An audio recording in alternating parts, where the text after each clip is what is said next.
Move over, Grumpy Cat. Smart Cat drops some knowledge with a thorough analysis of Mocossi.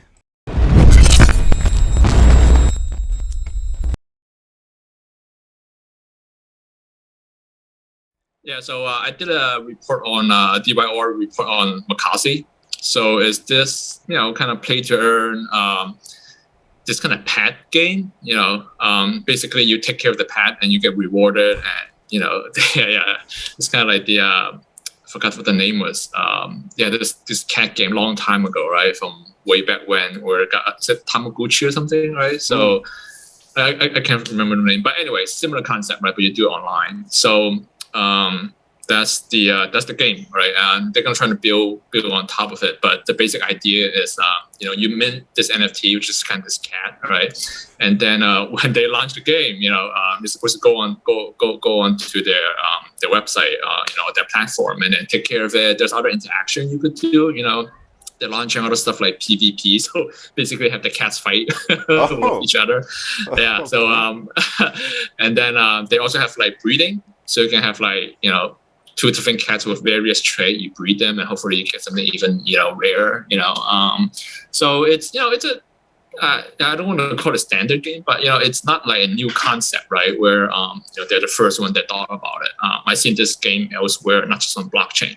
So I started looking at the project not because of the game itself, but because they were the first project that they were going to launch their token, do a mine swaps, liquidity bootstrapping event. It's something I'll get into a little bit later, but that's kind of how I found out about the project. Is to mine swaps. So the development team, if you go to the website, I think first and last name, but there's no picture. They only have Twitter handle for vast majority of the members. So the founder, or the key member, all you see is a Twitter handle, right?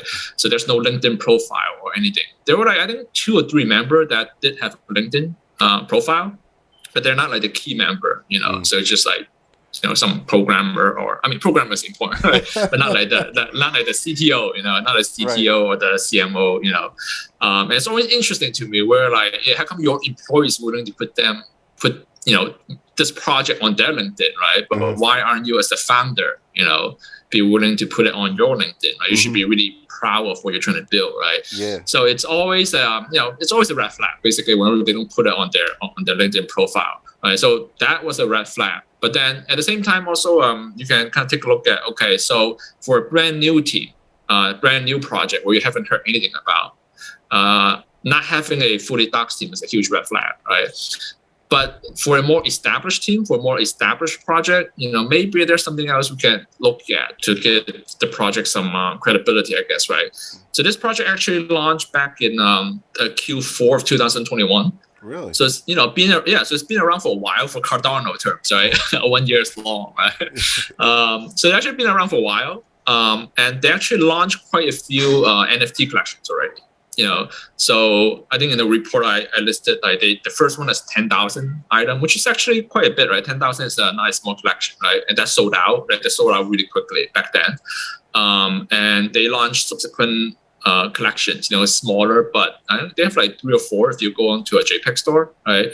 They have some special holiday collection, and so there's quite a bit of stuff. And now they also build a breeding mechanism on their website. Team not fully doxed, so we try to look at something else that that can give it more credibility, right? So 10,000 NFT collection, the first one, and then subsequently they also launched a few other collections. They also did a land sale that went pretty well. So they sold land too. Right? Obviously, you have to sell land, right? Yeah. And then they built this breeding functionality on the website. Go in there, put 2 of your NFT cat together, hit a button, and then depending on the trait of the cat you have, right, spit out hopefully some legendary cat, right, which it's very rare. It's a Pokemon. Yeah, exactly. It's very similar to that, right? So they build that, and that's fully operational, right? And I see people selling those baby cats too, right? Depending on how rare they are. So they build that. So that's good, right? So the team's been around for a while. They launched a few collections which all sold out. They got pretty good press, and now MineSwap's willing to partner with them, to help them launch the token. It's the first liquidity bootstrapping event token launch on MineSwap, right? Before that, the only team that did it is MineSwap themselves, right? So that, okay, there must be a reason why MindSwap would choose this project to be the first, right, other than the own token, right? So you're hoping that MindSwap did research on their project more than what we did. You hope that they actually talk to their founder, right? Not just rely on the Twitter handle. So you hope they actually do all the due diligence, because the last thing they want is obviously to launch a fraud project, right? So you hope they did that work for us, right? Even though the MindSwap team themselves are not fully doxed either. Yeah. So, but at least you have two projects that's been around for a while that's partnering up to do something pretty big. MindSwap, Mocossi, even though it's not fully doxed team, you look at everything they built, the partnering. So it's like, okay, that kind of offsets it. Even though I still prefer to see a fully doxed team, but at least from what I'm looking at here, it's not the worst thing in the world. So that's kind of where I stand in terms of the doxed team, right? Tokenomic, everything. I looked through it. It doesn't look too outrageous. They have very good communication, very good disclosure. So you go onto the white paper, you can see a very detailed schedule of how everything's allocated. They have vesting schedule that's really clearly laid out. The stuff that's written in very easy to understand terms, so it's not all math equation, right, which nobody can understand. So it's so you look through it and say, yeah, I mean, it seems to be okay, and they're not asking people to put tons and tons of money into it, right? So it's you buy my NFT, worst thing comes to worst, you get a cat NFT, right? Not the worst thing in the world. So anyway, so that's yeah, and I do, right? I can see it. That's my PFP. Okay. Yeah. So that's kind of the team and the project in a nutshell. It's not a complicated team of stories, I guess, right? So we get into this the token launch, right? So they've been around for a while, and it's always been on the roadmap to launch their token, right? And they actually had it in the roadmap where they were going to do a private sale, right? Which is pretty common for a lot of projects, right? You need to raise money, so you sell your token in a private round, which is you sell it to private investor, and then you do a public round, you sell it to more people in the public, right? And then sometimes you do ISPO or some other funding mechanism, right? So they had in their roadmap to do a private sale. But then they decided not to do that. And part of the reason that they provided, obviously we're in the crypto winter, right? A lot of projects have trouble raising money. So I think they probably looked at the current environment and be like, maybe, it's not so good. And also private sale, there's always, from outsider, you're like, okay, great, they're going to get all the best prices, right? And when they launch the token to the public, they're going to dump on us, right? So a lot of people are not, not super excited of a private sale, even though it may be needed to raise money, right? Because private investor, they can put in a lot more than your public round investor. So they can, spend less time trying to raise the money from like 10,000 people versus like maybe 50, right? They can give you the money you need, right? Yeah. But obviously, right, you give up a lot of equity. The price in the private sales round are usually the lowest, right? So sell your company cheap, basically, during that round. So they want to do that. Again, the current environment makes it hard for them to find investor likely. So they're like, you know what? We're going to go with MindSwap's liquidity bootstrapping event. So from now on, let's call it LBE to save there. So so liquidity bootstrapping event, LBE. So they're going to launch the token to the LBE. Right? So now what is that, right? So the basic idea is this, right? So when you launch a new token, you have to first give it a value, right? To say, hey, how much is this token or this project is worth? And that is always kind of hard to identify, right? It's hard to value something where it's completely new and there's not like actively traded market. It's not like used truck, right? A used Corolla where people know exactly how much that should be worth because everybody knows, everybody's buying it, but what about for a cat breeding, blockchain project, right? How much should you value that, right? Right. It's very difficult, so even in traditional company, right? You talk about valuing like Twitter, right? Like Elon Musk trying to value Twitter, and different companies, it's hard to place a value. It's very subjective. It's always been subjective, right? And a lot of people, even professional, gets it wrong all the time, right? And so again, for a cat breeding project, it's gonna be even harder. So the LBE is actually a pretty pretty smart way of doing it, and it's not like, so MindSwap is not the first one that came up with it, right? So other blockchain. I read that other blockchain has this too, right?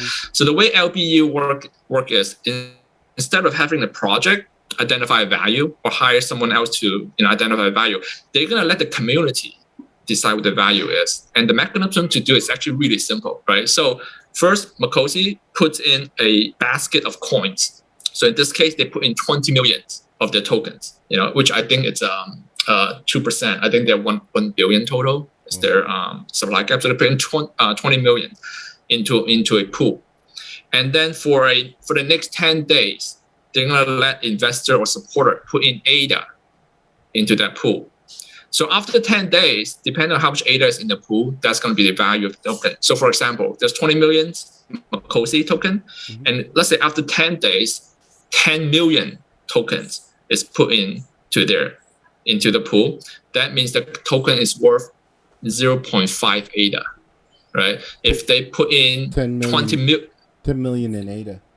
10 million in ADA, right? Let's say if they put in 10 million in ADA. If let's say they put in 20 million in ADA. So 20 million ADA, 20 million Mocossi, and then so the value equals to 1 ADA per Mocossi token, right?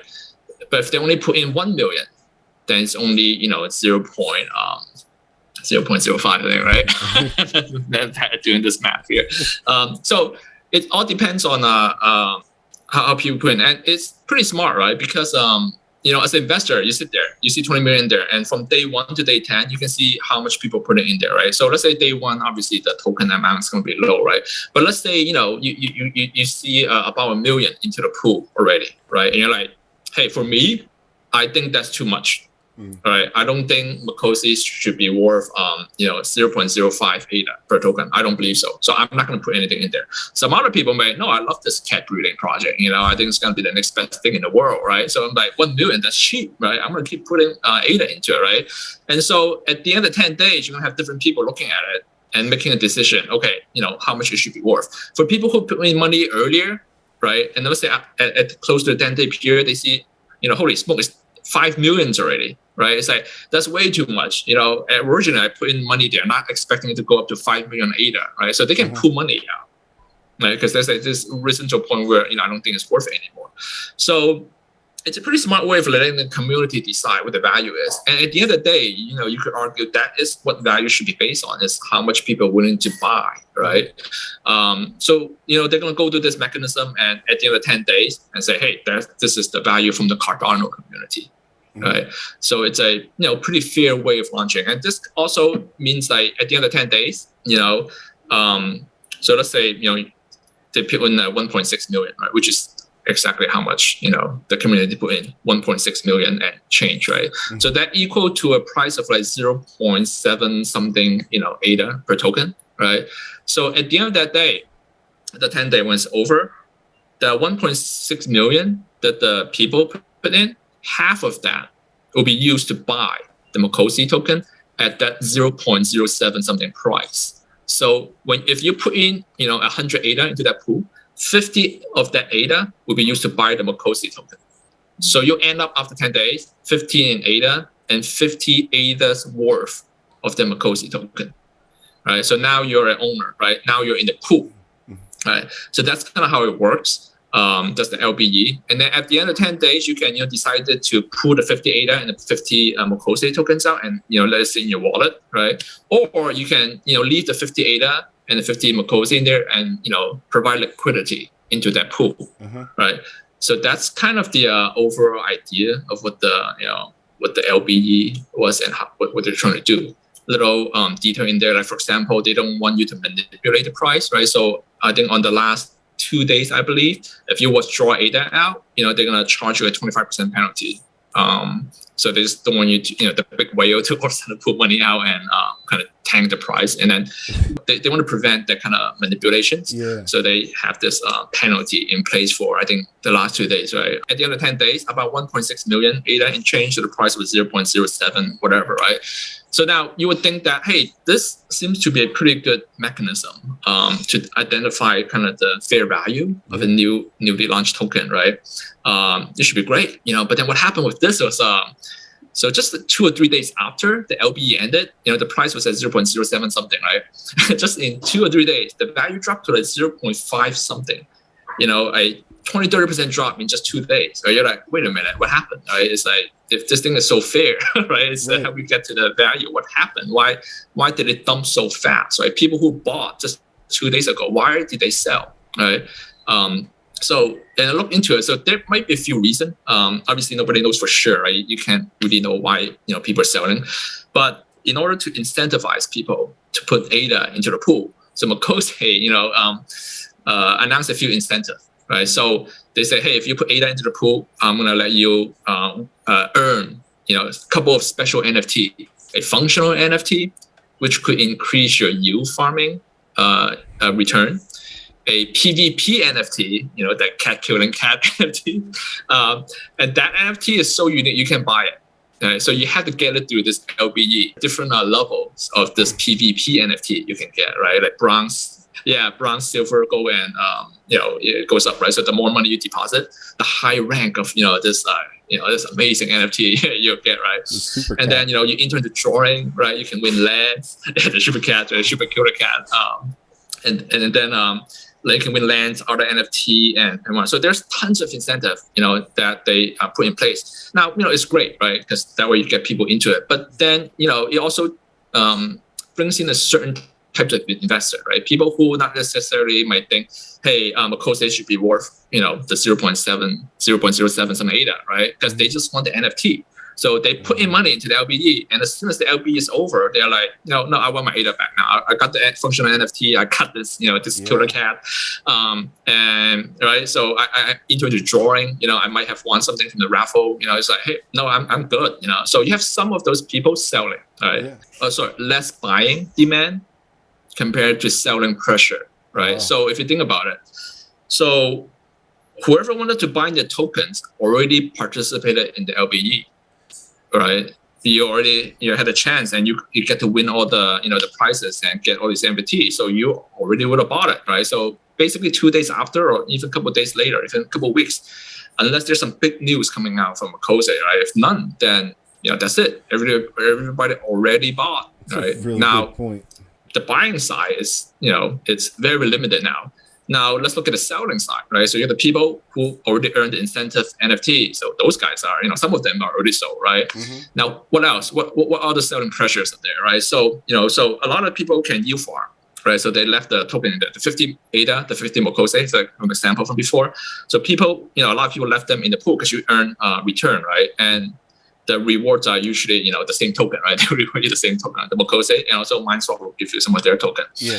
And because the way yield farming works in MineSwap, the rewards are earned continuously. And so some of it, you're going to have some investor who are yield farming and are selling the rewards, right? So now there's your selling pressure, right? In addition to the people who got the incentive, right? So there's a second selling pressure. Buying demand, not much. There's people selling. So I think all those combined, and the team didn't release any kind of big news, right? So I think that's one of the reasons why the token dropped the 2 days later, right? Uh-huh. So now the price is trading at 0.053, I think. Right? So it's stabilized. So from 0.7 something to 0.053, so it's stabilized, and now they're earning reward. But now what we're gonna need to look at now is, okay, so now it's stabilized. So I guess everybody who wanted to sell seems to have already sold. So people who are keeping it, are people who believe in the project or believe in the value here, right? So now, but what's going to happen now? So you have to look at their tokenomic. It's like, okay, so who else is going to be getting these tokens? So where is the supply going to increase at this moment on, right? Mm-hmm. So starting in September 1st, if you look at their tokenomic, their vesting schedule, you're gonna see that starting September 1st, they're gonna start airdropping tokens to NFT owners. All right. So starting on September 1st, and for I think a whole year, every month, NFT owner will be getting a free batch of coins or tokens. Right. Now there's gonna be your selling pressure again, right? So not everybody will sell, but some might, right? Uh-huh. So and at the same time, if the project don't announce any big news or increase utility for this token, again, you're not going to have buying demand, but you just increase selling pressure again, right? So starting September 1st, you may have that. I think also the team, if they hit certain milestone, they may release some token. I listed them in my report. So and then their white paper clearly lay out every one of these vesting events. The team's own token will start vesting in Q4. Right? So starting September, starting Q4, people who own this token, who's yield farming, need to be aware of that, right? Now, those could be offset if the project, announce something big, right? It's, hey, we're gonna be, I don't know, partnering up with who knows what, right? Some big company, right? And it's gonna be huge, right? But if you don't have that, then your selling pressure is getting stronger and stronger, right? So, but then before this, before they launched the LBE, no one has that token. So this 20 million is the first time they released the token into the LBE. Now that's important too, because if, let's say, before they did the LBE, tons of tokens are already released in the market because of private sales or because of whatnot, right? They gotta be very careful because you buy into the LBE and then there's a bunch of tokens out there, people who might want to dump into that pool and sell into that pool. Then you might be very careful. But in terms of Mocossi, they don't have that. For MineSwap, when they did their LBE, it was that exactly that situation where they actually had tons of token release already. All right. So when they did the LBE, they put, I think, 100 million of their tokens in there, and then 100 million of their token, and depending on how much ADA they put in, right? If they put in 20 million, then it's gonna be 0.2 ADA per MineSwap token, right? But their token at the time was already trading at 0.3, and then at that time when they launched the LBE, the biggest pool in Cardano was the Sunday swap pool. So the Sunday swap token pool, and that pool I think was at that moment, I think was at 20 something million ADA. So the biggest pool in Cardano at the time from the biggest project was only 20 something million. So and then if you look at the MineSwap, it's like, okay, will MineSwap's pool be able to get more ADA than the biggest Sunday swap pool at that moment? So if you don't believe so at the time, you can pretty much guarantee that once the LBE launch or whenever, the price of the the Mine token will drop because it's already trading at 0.3. At 0.3, the only way you can match it is if people put in 30 million ADA, right? Yeah. But is it possible to be higher than Sunday Swap at the time? Because back then Sunday Swap was still kind of the DEX, right? Still kind of right. So they're still the biggest player at the time, right? So so MineSwap's situation is different when they launched the LBE. There's already tons of token out there, right? So Mocossi, nothing. So it's even though the price dropped because of this selling pressure, but if you look at the whole process, like everything is pretty fair, right? Everything's fully disclosed, everything is transparent. Mocossi or MineSwap, they didn't try to hide anything, right? Didn't have anybody trying to manipulate the price. Nobody, So the process was, was good, and I think it did what it was supposed to do. Other than the incentive and whatnot, and right now the price stabilized, and the team is delivering on their promises, right? Getting you the killer cat, and then they warn you. They actually warn you, hey, we're gonna be airdropping the token starting September for these, for land, and they actually listen to the community because a lot of people were like, hey, come September 1st, you're dropping a lot of token, into the market, right? So what they did is they extended the airdrop from 1 year, I think, to I forgot how long, but it's essentially they extended the time period, so the monthly drop reduced. Total amount is still the same, but it takes you longer to get everything. So this way, the impact to how much token supplies are out there has been reduced. So this way, the impact to the pricing will hopefully be reduced, and also give the team a little bit more time to bring out more functionality and features and utility, so that hopefully the price, the token don't just drop. So they're aware of it and they're doing what they can. Given the circumstances. So, if you look at everything, like, even if you bought in, but at least nobody trying to cheat you, and it's just the way things play out. I think like any project you look into, no matter how much you like it, you believe it, the tokenomic and the vesting schedule plays a huge part. There could be project where the tokens, great project, but the token's gonna tank. You could lose money on it. There could be really bad project, but somehow the tokenomic works to your favor in that timing. So be very careful with tokenomic investing, right? Know who's holding tokens and who's gonna get what when. Yeah.